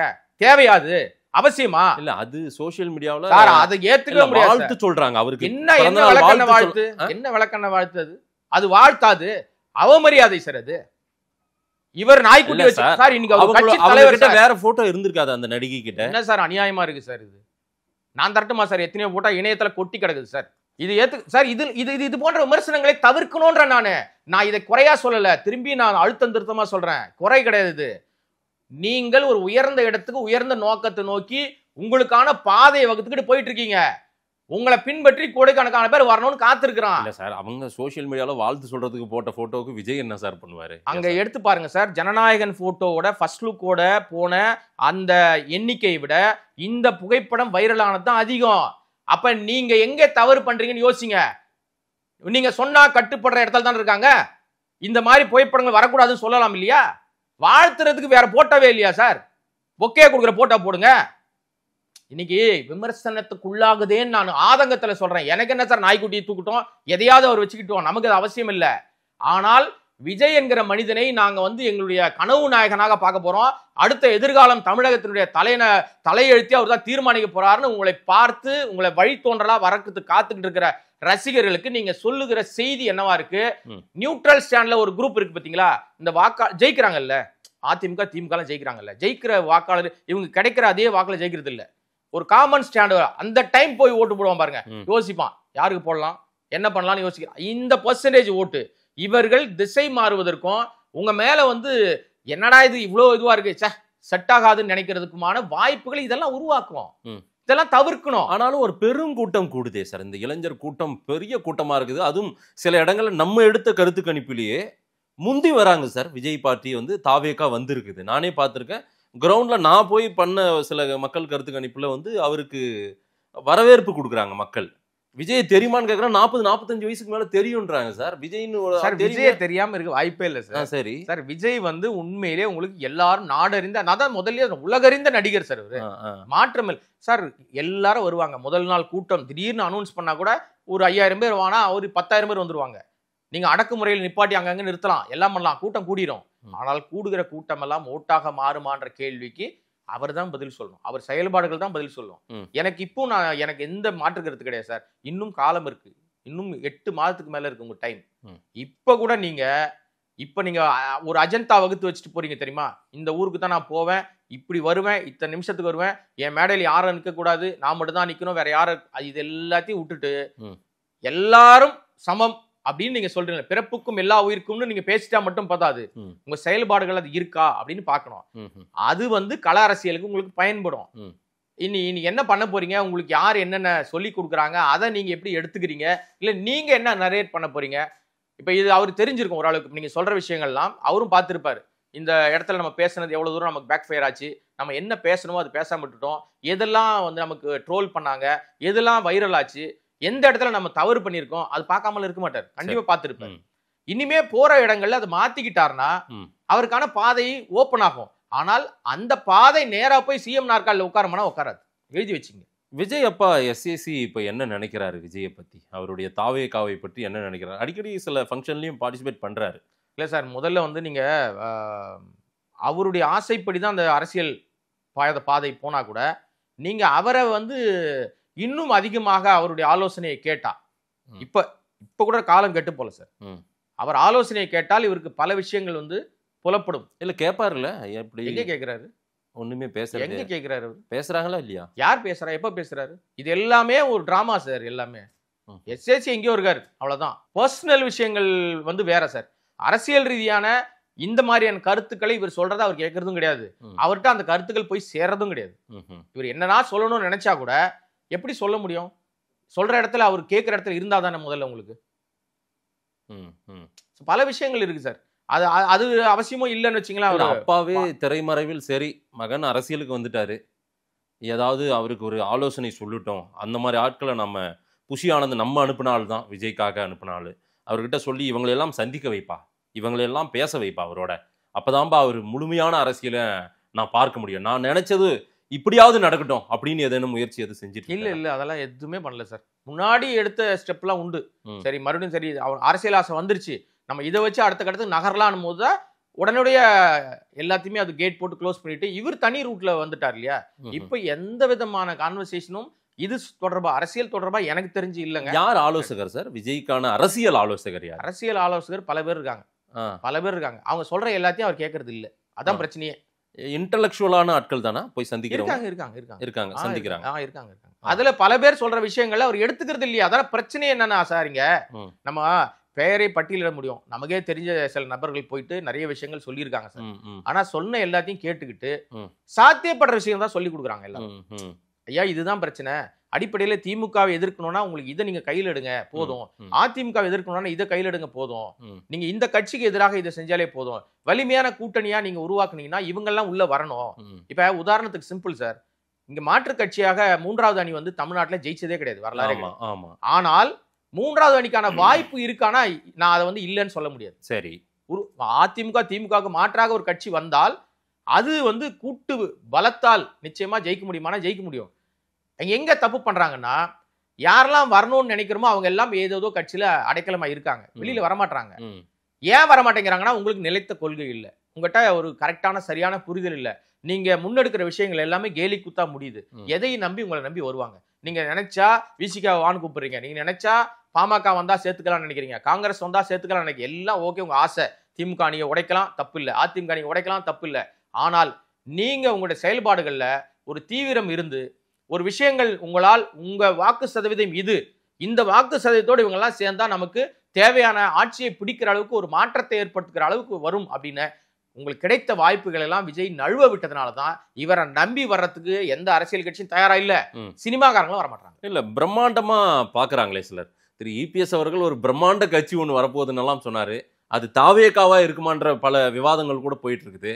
இபிஎஸ்ஏ சொல்றாரு பாருப்பா, நாட்டை அதிக முறை ஆண்ட கட்சியின் தலைவரே சொல்றாரு, ஏன் மத்தவங்க எல்லாம் நினைக்க மாட்டாங்களா? அது விஜயா இருக்கும்னு நினைக்கிறாங்களே. சரி, இந்த கேள்வியிலேயே நீங்க கேட்ட கேள்வியிலேயே இன்னொரு துணை கேள்வி வந்துருது இல்லையா? இப்ப முதல்வர் யாரு, முதல்வர் வேட்பாளரா யாரை முன்னிறுத்துவீங்க? அதிமுக தான் நாட்டை அதிக முறை ஆண்ட கட்சி, இன்னொன்னு பெரிய கட்சி. ஒரு விஷயம் சார், சிம்பிள். இவர் கனவு, இந்த ரசிகர்கள் கனவு காண்கள், என்னுடைய தளபதியா இருக்கிறவர் முதல்வர் ஆவார், 26 முதல்வர் ஆவார் கனவு காணுகிறார்கள். ஆனால் மரியாதைக்குரிய எடப்பாடி அவர்கள் ஆல்ரெடி 4 வருஷம் முதல்வராக இருந்தவர். ஆமா, அவருக்கு முதல்வருடைய பதவியினுடைய அத்தனை விஷயங்களும் அத்துப்படி தெரியும். வேட்டி கட்டி ஒரு தமிழ நம்ம ஊர் மனிதர் இந்த நாட்டை ஆண்டுட்டாரு அப்படின்ற ஒரு பெருமையோட சின்ன ஒரு பதவியிலிருந்து நான் சேலத்துல ஏதோ ஒரு சின்ன கிராமத்துல இருந்து வந்து அதிமுக அது சாத்தியப்படும்னு நிரூபிச்சவர் எடப்பாடி, மாற்று கருத்து இல்ல இல்லையா? ஆட்சியில பல முரண் இருக்கும், அது வேற விஷயம், அதுக்குள்ள போக வேண்டாம். அப்படிப்பட்டவர் நான் தான் அடுத்த முதல்வர்னு சொல்லி பிரச்சாரத்தை ஆரம்பிச்சிருவர். இன்னொரு கட்சி பிரம்மாண்ட கட்சி எங்களோட வருதுன்னா முதல்வர் அவர் தான் சொல்லுவார் எங்கேயாவது? இல்ல. அப்ப அங்கேயே முரண் உடைஞ்சிருது சார். நீங்க அவர் அவங்கள நினைக்கலப்ப, அவர் இபிஎஸ் சொல்ற பிரம்மாண்ட கட்சி அது வாய்ப்பு இல்ல, அது இல்ல, வாய்ப்பு இல்ல. எல்லாருமே விஜயா தான் இருக்கும் அப்படின்னு அது தப்பு சார், எல்லாரும் எதிர்பார்க்கறது தான் சார். சரி, இன்னொரு விஷயம், துணை முதல்வர் பதவி தரோம் நீங்க வந்துருங்க அப்படின்னு பேச்சுவார்த்தை பேசுறாங்கன்னு சொல்றாங்க. அது எந்த அளவுக்கு சாத்தியப்படும்னு தெரியாது. சரி, நீங்க என்ன நடந்தாலும் நீங்க வந்து பாஜகவோடு இருக்கிற எந்த அணியும் பெரிதாக வெற்றியை பெறுவதற்கு வாய்ப்பு இல்லை. இப்ப கூட சொல்றேன், எடப்பாடி அடுத்த முதல்வராக வருவதற்கு வாய்ப்பு இருக்கு, பாஜக காட்டி விட்டார்னா. பாஜக இல்லாம இருந்தா. பாஜக மீது நமக்கு என்ன ஒரே ஒரு விஷயம்னா, அவர்கள் நேரடியாக மக்கள் மன்றத்துல போய் நின்று நாங்க இதெல்லாம் உங்களுக்கு பண்ணியிருக்கோம், உங்களுக்கு நல்லது பண்ணியிருக்கோம், எங்களுக்கு ஓட்டு போடுங்கன்னு கேட்பதற்கான தார்மீகமான எந்த விஷயத்தையும் செய்யவில்லை நாடு முழுக்க. நாடு முழுக்க அதான் அவங்களுக்கு இருக்கிற பிரச்சனையே. ஆனால் வட இந்தியாவை பொறுத்த வரைக்கும் அவர்கள் கையில் எடுக்கிற ஆயுதம் வந்து மதவாதம், மத ரீதியாக ரொம்ப ஸ்ட்ராங்கா இருக்காங்க. அதை தான் அவங்க கையில் எடுத்து பல மாநிலங்களில் அவங்க ஆட்சி வச்சிருக்காங்க. இங்கேயும் வேல் யாத்திரையில் ஆரம்பிச்சு பல விஷயங்களை அவங்க முன்னெடுக்கிறாங்க. தமிழ்நாட்டு மக்கள் ரொம்ப தெளிவா இருப்பான் சார், ருத்ராட்ச கொட்டை போட்டிருப்பான், பட்டை போட்டிருப்பான், பரபரப்பா சாமி கும்பிட்டு ரொம்ப பக்தி பலமா வந்து திராவிடர் கூட்டத்தில் உட்காந்து கேட்டுட்டு இருப்பான். இதுதான் தமிழ்நாட்டினுடைய வரலாறு, அரசியல் வரலாறு, இது மாற்ற முடியாது. சரிங்களா? என்ன ரீசன்னா, இங்க வந்து இது வந்து இது எது சரி எது தவறுன்னு தரம் பிரிக்க தெரிஞ்சவர் தமிழ்நாட்டு மக்கள். அரசியல் ரீதியா மாநிலத்தை யார் ஆளணும், மத்தியில யார் ஆளணும்ன்றத ரொம்ப தெளிவாக முடிவு பண்ணுவாங்க. இங்க உங்களுடைய விஷயங்கள்லாம் செல்லுபடி ஆகாது. அதனாலதான் பாஜக என்ன பண்ணுதுன்னா, இன்னைக்கு பெருமையா ரொம்ப வந்து அதிகமாக மக்களால் ஏற்கப்படுகிற கட்சியாக இருக்கிற அதிமுக, அவங்களுடைய வாக்கு வங்கி கடந்த முறை அவர்களால் தான் 4 இடம் கிடைச்சது. இரட்டலை இல்லைன்னா தாமரை ஜெயிச்சிருக்காது. இது அவங்க மறுக்கவே மாட்டாங்க, உண்மை அதுதான். சரிங்களா? இன்னொரு விஷயம், தெரிஞ்சோ தெரியாமலோ அண்ணாமலைன்னு ஒரு கதாபாத்திரம் உள்ள வந்த பிறகு தெரியாதவங்களுக்கு கூட பாஜக எதுன்னு தெரிஞ்சது, அண்ணாமலையும் தெரிஞ்சது. இப்ப அவரு இல்ல. நயினார் நாகேந்திரனை பாஜக தலைவராக அவர் ஆக்கப்பட்டாலும் எங்களுக்கெல்லாம் அவர் அதிமுக காரர் தான் தெரியாது. என்ன பண்றதுன்னு தெரியல. ஏன்னா அவர் அப்படியே பழகிட்டாரு, ரொம்ப சாஃப்டா இருக்காரு. சாஃப்டா அரசியல் பண்ணா எடுக்க முடியாது. மக்கள்கிட்ட போய் நீங்க என்ன பண்றீங்கன்னு சொல்லணும். உங்களுடைய செய்கை என்னன்னு சொல்லணும். இதே மாதிரி தான் இப்ப அவர் பேசுற அளவுக்கு கூட, நயினார் பேசுற அளவுக்கு கூட நம்ம தாவேகா தலைவர் விஜய் பேச மாட்டேங்கிறாரேன்னு வருத்தப்பட்டு தான் இதெல்லாம் சொல்றேன். அதனால எங்க சுத்தினாலும் திமுகவுக்கும் அதிமுக தான் போட்டியா இருக்குமே தவிர, சரி, எந்த இடத்திலும் தாவேகா தனியா தான் ஒரு விஷயங்களை களமாடுவாங்க. அவர்கள் ரேஸ்ல இருப்பாங்க. ஜெயிப்பாங்களான்னா நிச்சயமா ஜெயிக்க மாட்டாங்க. இப்பவே 15% 20% 35 கூட சொல்லிக்கலாம், தப்பு இல்ல சார். ஆட்சி நாங்க தான் பிடிக்க போறோம் அவங்க போட்டாங்களே, நேத்துக்கு போட்டாங்க, போஸ்டர் ஒட்டிட்டாங்க, பேனர் ஒட்டிட்டாங்க. என்ன ஒரே ஒரு விஷயம், வருத்தப்படுற விஷயம், அவர் வந்து நாடு உலக அறிஞ்ச ஒரு விஜய். பேசாம நேரடியா பிரதமர் நாற்காலிக்கு அவர் போட்டுடலாம், நேரடியா போட்டுடலாம். அங்க வந்து செங்கோட்டையை படம் போட்டுடியா செயின்ட் ஜார்ஜ் கோட்டையை போடணும், அந்த தகுதி இருக்கு அவருக்கு, போயிடலாம் அங்க நேசா. மக்கள்கிட்ட போய் களத்துக்குள்ள அரசியல் வராம போஸ்டர் யுத்தம் பண்ணி என்ன பிரயோஜனம் சார்? ஏதோ 26ல ஒரு பெரிய ஒரு மாற்றம் இருக்கும்னு நினைக்கிறேன். ஒரு மாற்றம் வராது சார். மாற்றம் வந்தா என்ன வரும்? நீங்களும் நானும் எதிர்பார்க்கிற மாதிரியோ இல்ல மக்கள் எதிர்பார்க்கிற மாதிரியோ, நாம எதிர்பார்க்கல மக்கள் எதிர்பார்க்கறாங்கன்னு சொல்ற மாதிரியோ ஆட்சி மாற்றம் நடந்தா ஓகேலாம். அந்த ஆட்சி மாற்றம் நடந்தாலும் ஒண்ணு திமுக இல்ல மாற்ற அதிமுக, அதிமுகனா திமுக, அவ்வளவுதான். திமுக இந்த 4 ஆண்டு காலத்துல மக்கள்கிட்ட என்ன பண்ணாங்க? பல அதிருப்திகள் இருக்கு, இல்லைன்னு நான் மறுக்கவே இல்லை. அந்த அதிருப்திகளை இந்த 8 மாத காலத்துல இவங்க என்ன பண்ண போறாங்க? எதிர செய்யறாங்கல்ல செய்கைகள். இப்ப எதிர்கட்சியா இருக்கிற எடப்பாடி செய்யற செய்கைகள் எப்படி இவங்களுக்கு சாதகமா மாறும், மேல ஒன்றியத்துல இருக்கிறவங்க என்ன செய்கிற அந்த விஷயங்கள் எப்படி மாறும், இது எல்லாம் பொறுத்துதான் திமுகவுடைய வெற்றி. இன்னொரு விஷயம், திமுகவுடைய அந்த கூட்டணி பலம், உடையாம இருக்கிற கூட்டணி பலம் அவங்களுக்கு பலமா தான் இருக்கு. இதெல்லாம் அவங்களுக்கு சாதகமா இருக்கிறதுனால பல பாதகமான விஷயங்கள் இருந்தாலும், வெங்கவேல் மாதிரி பல விஷயங்கள் இருந்தாலும், ஏன்னா எல்லாத்தையும் பேசணும், நெருப்பன வாய் சுற்றுறது இல்ல, எல்லாத்தையும் தான் நம்ம பேசணும். அப்படி இருந்தாலும் அவர்களுக்கு சாதகமான முடிவா தான் நோக்கி போயிட்டு இருக்கு. சரி, நீங்க எடப்பாடி இப்ப ஆரம்பிச்சிருக்காரு, கூட்டம் கூடுது சார், ஊர் ஊரா போறாரு, பார்த்தா ட்ரோன் ஷாட்லாம் பாத்தீங்கன்னா மிரள வைக்கிறாரு கூட்டம், எல்லாம் ரைட்டு. இந்த கூட்டத்தை மட்டும் எடப்பாடி நம்பினார்னா தோத்து போயிடுவார் சார். கண்டிப்பா தோத்து போயிடுவார். நம்ம கூட இருக்கிறவங்கள அவங்க கரெக்டா கையில வச்சுக்கிறாரான்னு பாக்கணும். சரி, ஒரு ஊர்ல என்ன பிரச்சனை இருக்குன்னு பாக்கணும். உள்ள கட்சிக்காரா இருக்கான் பாத்தீங்களா, இந்த கட்சியில இருக்கிறவர்களுக்கு இருக்கிற பிரச்சனைகளை அவரு ஈஸி ஆக்சஸ், எப்படி விஜய் வந்து நம்ம ஈஸி ஆக்சஸ் வாங்கன்னு சொல்றோமோ அது மாதிரி எடப்பாடி ஈஸி ஆக்சஸ்ல வரணும். இன்னும் அங்கேயே நிறைய முரண் இருக்கு, முன்னாள் அமைச்சர்கிட்டே நிறைய சிக்கல் இருக்கு, பிரச்சனை இருக்கு, மூத்த தலைவர்கிட்டே பிரச்சனை இருக்கு, யார் அவருக்கு ஆளவாரி ஓட போறானே தெரியாத அளவுக்கு இருக்கு. முதல் முறையா தான் நம்ம அமித்ஷா அவர்கள் எடப்பாடி தலைமையில் ஆட்சின்னு சொன்னாரு, அதுக்கப்புறம் சொல்லவே இல்லை, நீங்க எல்லா விவாத பொருளா மாறி இருக்கு. அதிமுக முதல்வர் என்றாரு. அப்புறம் இன்னும் இப்ப நேத்தெல்லாம் நான் பாக்குறேன் வந்து அதிமுக ஜெயிச்சாலும் சில மாதங்களை அவரை கழட்டி விட்டுட்டு பிஜேபி ஆட்சியில உட்கார்ந்துருன்றாங்க. என்ன நடக்கும்னு தெரியாதுன்னு மாதிரி போயிட்டு இருக்கு. இதெல்லாம் முன்னாடியே இதெல்லாம் மக்கள் போய் பரவலா போச்சுன்னா இது நடக்குதோ நடக்கலையோ சார், இப்படியே நீங்க காத்து வாக்கல ஒரு விஷயம் சொல்லிட்டே இருந்தீங்கன்னா ஒரு நாள் பொய் கூட உண்மையாக மாறிடும். அப்ப என்ன ஆகும்? உங்களுக்கு ஓட்டு போகணும்னு நினைக்கிறவங்க கூட போட மாட்டான். சோ இதுல எங்கேயுமே விஜயோட ரோலே பிளே பண்ற மாதிரி இல்ல நீங்க பாக்குறது. இந்த 26ல பிளே இல்ல சார், ஒன்னும் பெருசா இருக்காது. இந்த 26ல இல்ல. இதே மாதிரி அவர் வந்து இப்படியே இருந்தாருன்னா காலத்துக்கும் கமலஹாசன் மாதிரி ஒரு விஜய். புரிஞ்சுக்கிட்டீங்களா?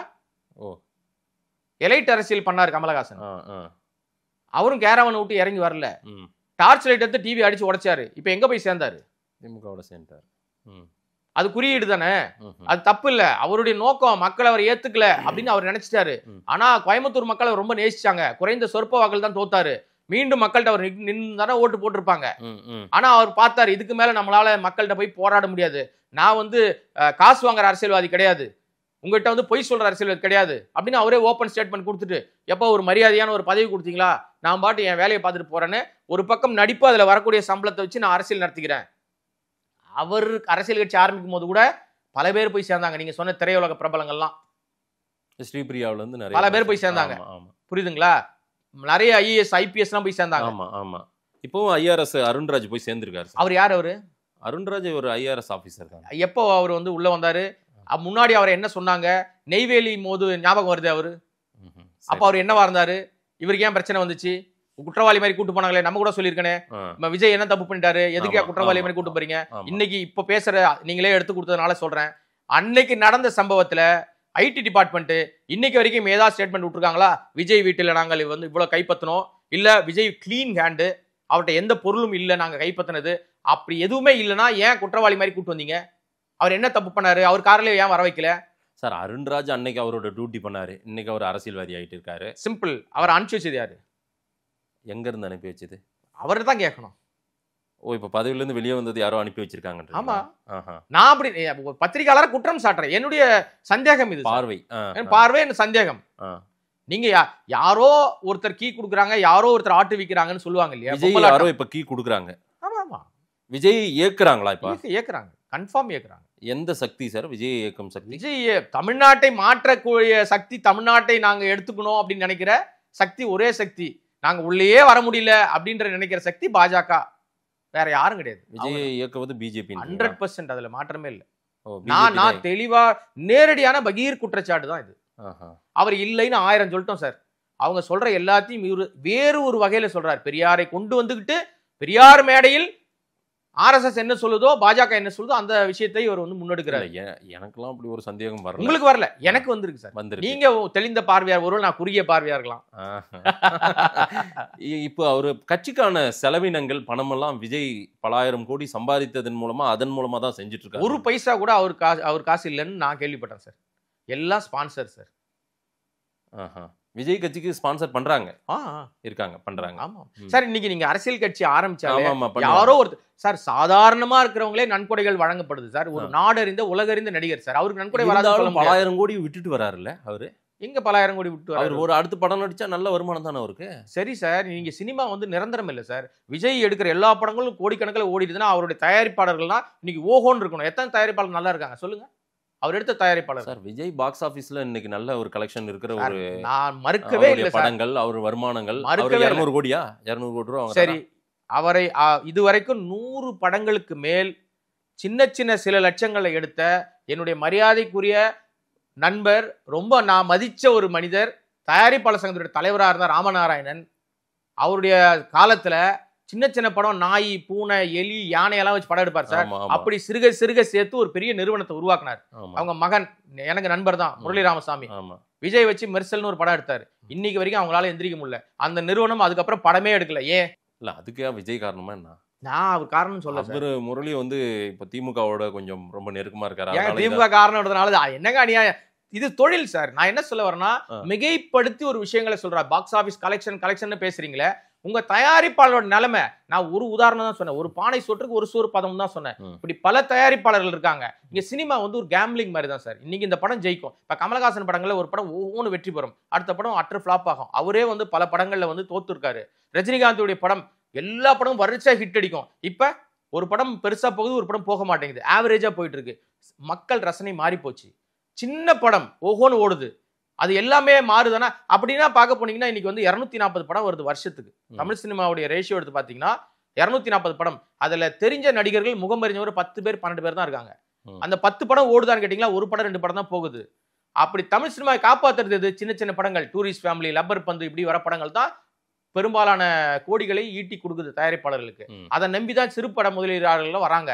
அதனால இங்க வந்து துறை ரீதியா நான் பாக்ஸ் ஆபீஸ்ல 500 கோடி விட்டுட்டு வந்தேன்றதெல்லாம் உங்க தொழிலை விட்டு யாரும் வர சொல்லியே. இப்போ எம்ஜிஆர் வந்து அரசியலுக்கு வரும்போது சார் ஒரு திரையுலகத்தில் இருந்தாரு. அப்படியே திராவிட சித்தாந்தத்திலே இருந்தாரு. கொள்கைகள் பேசினார். ஒரு படத்துல, பாட்டுல எல்லாத்தையும் அண்ணா கொள்கையில புகுத்தினாரு. பயங்கரமா கருப்பு சிவப்பு வேஷ்டி கட்டின்னு தான் நடிப்பாரு, எல்லாம் பண்ணுவார் சார். அதுக்கப்புறம் தான் அவர் வந்து முழுமையா நடிகராக எல்லாத்தையும் விட்டுட்டு அரசியல்வாதியாக மாறினாரு. நீங்க உங்க விஷயங்கள்ல எத்தனை விஷயங்களை நீங்க மக்களுக்கு நல்லதான படம் எடுத்திருக்கீங்க? நீங்களே சொல்லுங்களேன். எந்த படம் எடுத்தாலும் முழு நேர குடிகார, அது கேரக்டர் நான் தப்பா சொல்லல. நீங்க எம்ஜிஆர் எல்லா இடங்களிலும் மது அருந்த காட்சிகள் இருக்காது, புகைப்பிடிக்கிற காட்சி இருக்காது, பல விஷயங்கள் இருக்காது. மக்களால் கொண்டாடப்பட்டு இன்னைக்கு இதய தெய்வம்னு கொண்டாடிட்டு இருக்காங்க. அன்னைக்கெல்லாம் சோசியல் மீடியா இல்லைங்க, இருந்தா இன்னும் பல பிரச்சனைகள் வந்திருக்கும். அதை விட்டுருங்க. இப்ப நீங்க எடுக்கிற எல்லா படங்கள்லையும் உங்க கதாபாத்திரத்தை ஏன் அப்படியே வடிவமைக்கிறாங்க? வெட்டி குத்தி கொலை பண்றது, சிகரெட்டை விதவிதமா பிடிக்கிறது, பல்வேறு விஷயங்கள் பண்றது, மது போதையிலே இருக்கிற மாதிரி காட்சிகள் தொடர்ந்து. அப்ப இது எல்லாம் உங்களுக்கு பின்னடைவாக தான் பார்க்கப்படும். ஜனநாயகன் பார்க்கலாம், இருங்க சார், காத்திருப்போம். நான் திரும்பியும் சொல்றேன், எனக்கு எந்த தப்பாவும் சொல்லல சார். உங்களுடைய காட்சிகளை மக்களுக்கு ஏற்ற மாதிரி, எல்லாத்துக்கும் ஏற்ற மாதிரி நீங்க என் பையன் டான்ஸ் ஆடுவான், விஜய் மாதிரி விஜய் பாட்டுக்கு டான்ஸ் ஆடுவான். என் பையன் சொல்ல வரல, இன்னைக்கு இருக்கிற எல்லா குழந்தைகளும் டான்ஸ் ஆடும். விஜய் மாதிரி சட்ட பட்டன் எல்லாம் ஒத்து போட்டு டான்ஸ் ஆடுவாங்க, தப்பு இல்லை. ஆனால் ரஜினிகாந்த் கிட்டே எனக்கு அந்த முரண் இருந்துச்சு, இவர்கிட்டே அந்த முரண் இருக்கு. அப்படியே டிசைன் டிசைனா சிகரெட்டை தூக்கி போட்டு பிடிக்கிறது, ஒரு விஷயங்கள் பண்றது. எது ஆகாதோ அதை சொல்லி கொடுக்குற விஷயம் இருக்குல்ல சார். உங்களை பார்த்து உங்க கோடிக்கான ரசிகரை ஃபாலோ பண்றாங்க சார். சரி, வருத்தமே அதுதான் இருக்கு. நீங்க மாறணும். இப்ப நீங்க சொல்றீங்க ஜனநாயகனுக்காக, உங்களை மாதிரி நானும் வெயிட் பண்றேன், என்ன நடக்குதுன்றத பார்ப்போம். அரசியல்ல சாதிப்பாரா? இல்ல, சாதனை அப்படின்றது அவருடைய பயணத்தை பொறுத்து இருக்கு. அவருடைய பயணம் மக்கள் ஏத்துக்கிற விஷயங்களை பொறுத்து தான் சாதனையா அவருக்கு அது வேதனையா முடியுமான்னு தெரியும். சர்க்கிள் வந்து கூட இருக்கிறவங்களாலையும் நடக்குது சார். தொடர்ந்து அவர் புறப்பட்டதுல இருந்து இன்னைக்கு வரைக்கும் எல்லா மேடைகள்லயும் சறுக்கிட்டு தான் இருக்காரு. நீங்க ரேம்ப் வாக் நடத்தினா மட்டும் ஜெயிச்சிட முடியாது. விஜயை சுற்றி ஒரு வளையம் இருக்குன்றீங்க. நிச்சயமா அந்த வளையம் உடைக்கப்படணும், ஈஸி ஆக்சஸ் வரணும். விஜய் எல்லாருக்கும் சந்திக்கிற மனிதராக மாறணும். எல்லா நேரங்களையும் அவர் வந்து போனா பாத்துடலாம்பா, வெளியே வந்து நின்று சார் அம்மையார் ஜெயலலிதாவே பால்கனில வந்து கை காட்டுவாங்க சார். சரி, இவர் வீட்டுக்குள்ள போகும்போது வாசல்ல வந்து மாற்றுத்திறனாளி பசங்க எல்லாம் நிக்கிறாங்க. நீங்க பாத்திருப்பீங்க அந்த வீடியோலாம். கண்ணாடி கூட இறக்காம போறாரு. கண்ணாடி இறக்குனா என்ன நடக்கும்? நான் தெரியாம கேட்கறேன். ஒன்றும் இல்லை, ஒன்றும் பண்ண முடியாது. கண்ணாடி இறக்கி ஹாயின்னு காட்டினா என்ன நடக்கும்? இல்லை அந்த குழந்தைய தொட்டா என்ன நடக்கும்? தீட்டாயிடுமா? இல்லை உங்களுக்கு வேற ஏதாவது வந்துருமா? ஏன் அதெல்லாம்? அப்ப நீங்க ஏன் சார் விலகி போறீங்க? உங்களை நம்பி பல மணி நேரம் காத்திருக்காங்க சார். உங்க வீட்டு வாசல் இன்னைக்கும் போய் பாருங்களேன். வீட்டு வாசல்ல பல பேர் காத்திருக்காங்க. இப்ப அரசியல் தலைவர் ஆயிட்டதுனால பல கட்டுப்பாடுகள்னு வச்சுங்களேன். நான் என்ன சொல்ல வரேன், அந்த கட்டுப்பாடுகள் யார் வைத்திருக்கிறார்களோ அவர்களை கட்டுப்பாடுகளை மீறி வந்து நீங்க ஒருத்தர் வந்து உங்களை சந்திக்கணும்னா கஷ்டம். அப்ப ஈஸியா எங்க வராங்களோ அங்கதான் போவாங்க. ஐயோ அந்த பக்கமே போயிட்டு இருக்காங்க அப்படின்னா போகதான் செய்வாங்க. யாரோனா போய் பார்க்கலாம்ல, யாரோனா எங்க வேணா போய் சந்திக்கலாம் இல்லையா? இன்னைக்கு எடப்பாடியை கூட சந்திக்க முடியும், ஸ்டாலினை சந்திக்க முடியும், உதயநிதியை சந்திக்க முடியும், யாரோனா சந்திக்கலாம் இல்லையா? இன்னைக்கு எல்லா கட்சியும் ஈஸியா சந்திக்க முடியும், எல்லா கட்சி தலைவர்களையும் திரும்ப போய் சந்திக்க முடியும். இப்ப நீங்க போய் விசிக ஆபீஸ்ல போய் நில்லுங்க, கேட்பாங்க என்ன நிக்கிறீங்க, அண்ணனை பார்க்கணும், ஒரு போட்டோ எடுக்கணும், வாங்க எடுத்துட்டு போங்க சார். மிஞ்சி போய் நான் திருப்பி எவ்வளவு ஆசைப்பட்டு போட்டோ எடுப்பாங்க? ஒரே நபர் ஒரு முறை 20 முறை 50 முறை எடுக்க முடியும் சார். அவனுக்கே சலிப்பு தட்டி அவன் பாதுகாப்பு அரணா நிற்பான். ஏய் தொல்லை பண்ணாத ஓரம் போனுவான். இதுதான் மாறும். இந்த மாற்றம் எப்ப நடக்கும் தான் கேட்கிறேன் நான். 1.5 வருஷம் ஆகி போச்சு. மாறி வாங்கப்பா, அப்போவாது உங்களுக்கான மாற்றம் கிடைக்குமான்னு வெயிட் பண்றேன். வந்தா மகிழ்ச்சி, நானே பேசுறேன் வந்து உங்களுக்காக.